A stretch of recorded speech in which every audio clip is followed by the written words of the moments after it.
Քայլ 1. Ձևավորել կամավորական ջոկատ, նվազագույնը 30 հոգի։ Քայլ 2. Ընտրել հրամանատար։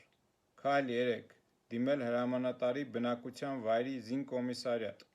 Քայլ 4. Զորամասերից մեկում անցնել ներդաշնակում, պատրաստում։ Քայլ 5. Մեկնել հայրենիքի պաշտպանության առաջնագիծ։ Քայլ 6. Հաղթել։ Սա հոգեկան խանգարում ունեցող մարդու գրված չէ, հենց որ կարդացի։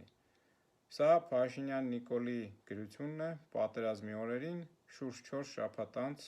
44-օրյա պատերազմը սկսելուց։ Այս մարդուն մենք վստահել ենք Հայաստանի Հանրապետության անվտանգությունը և այս մարդը շարունակում է մնալ Հայաստանի Հանրապետության անվտանգության երաշխավորը։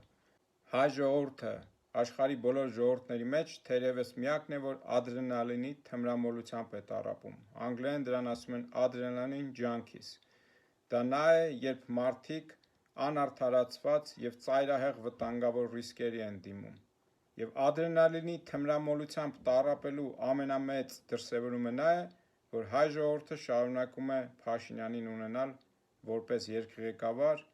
որպես գերագույն գլխավոր հրամանատար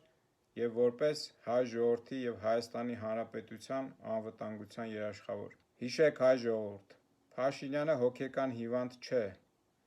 Փաշինյանը ապիկար չէ,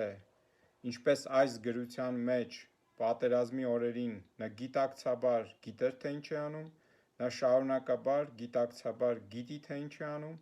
և նա շարունակաբար գիտակցաբար հայ ժողովրդին տանելու է այնպիսի ճանապարհով, որտեղ հայ ժողովուրդը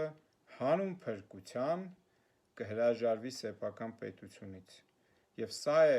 մեծ թշնամի պետությունների դարեր շարունակ հայ ժողովրդին հարածած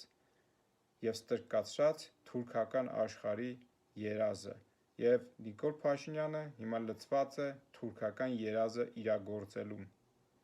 Բոլորիս ադրենալինի թմրամոլությունից ազատում եմ մաղթում, իսկ բանակի տոնը շնորհավոր։ Լավ եղեք։